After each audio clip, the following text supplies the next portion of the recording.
Galerinha, então vamos à explicação dessa questão, tá? É uma questão que eu defini como um nível 3, um nível um pouco mais complexo, mas dependendo de como tu analisa ela, ela pode se tornar bem mais simples. Então, olha só, ele diz que tu tem dois átomos em que íons bivalentes são isoeletrônicos. Então, lembre, íons podem ser cátions ou ânions. Lembrar que cátion doa elétrons e ânions recebem, vai ser importante nesse caso, porque ele te descreve que esse cátion ele é mais 2, por isso que é bivalente, e o ânion é menos 2.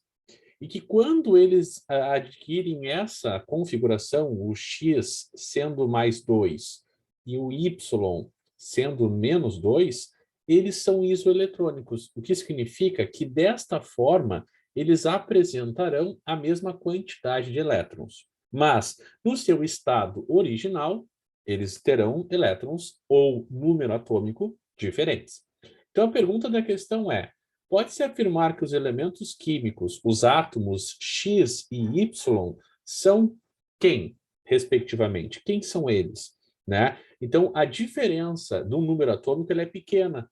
Então, como essa afirmação ela ajuda, vocês conseguem acertar a questão analisando as opções, sem muita dificuldade. Olha só. Letra A, 20 e 34. Vocês conferem que o número atômico ele tem que ser, tecnicamente, a quantidade dos prótons, e que se os prótons, eles, em um elemento, como é que se diz, regular, tem que ser a mesma coisa que o número de elétrons, se os prótons precisam ser iguais aos elétrons, e a quantidade entre os elétrons trocados ela é bem pequena, para que eles adquiram essa questão de ser isoeletrônicos, o número atômico tem que ser próximo. Então, de 20 a 34, ele não é próximo, tampouco de 38 a 8, muito menos de 38 a 16, e de 20 a 8. A variação do número de prótons ela é muito grande. Então, se um elemento ganhar 2 elétrons e o outro perder 2 elétrons, esse 20 e o número 8 nunca vão ser iguais, que é diferente da letra E, que é a resposta da questão.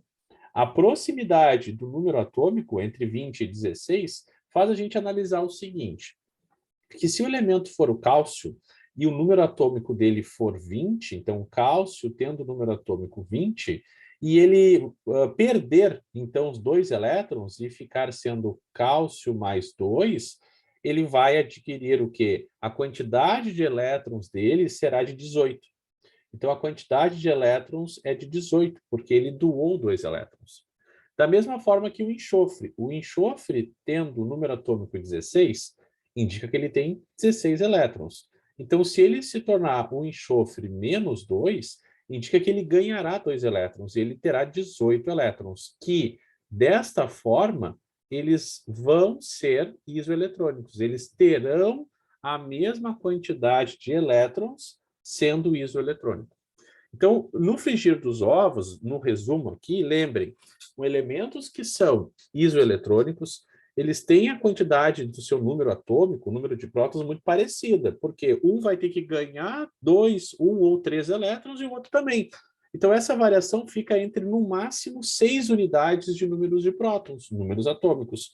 E isso facilita na hora de vocês analisarem as alternativas, tá? Então, essa questão eu botei o número 3, N3, mas dependendo de como vocês interpretam ela, ela pode ser até um N1, certinho? Então tá, abraço, bons estudos.